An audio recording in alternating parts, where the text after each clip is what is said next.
மிதுன ராசி மற்றும் மிதுன லக்ன பலன்கள். வணக்கம், பிரபஞ்சசக்தி ஜோதிடம். உங்கள் ஜோதிடர் கிருஷ்ணகுமார் பேசுகிறேன்.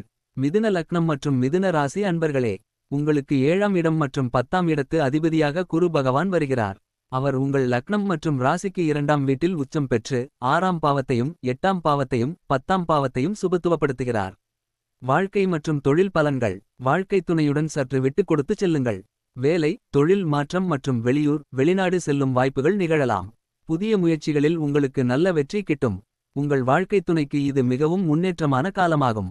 சனி பகவான் பலன்கள். சனி பகவான் உங்களுக்கு 8 மற்றும் 9ஆம் இடத்து அதிபதி ஆகிறார்.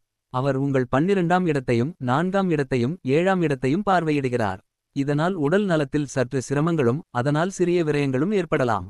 ஆயினும் உங்களுக்கு சனி பகவான் பாக்கியாதிபதியும் ஆவார். இப்போது குருவின் பார்வையால் உங்களுக்கு தர்மகர்மாதிபதி யோகம் உருவாகிறது. எனவே நல்ல முயற்சியுடன் துணிந்து முன்னேறுங்கள், வெற்றி நிச்சயம். நன்றி, வணக்கம். உங்கள் ஜோதிடர் கிருஷ்ணகுமார். வாட்ஸ்அப் 8610920876.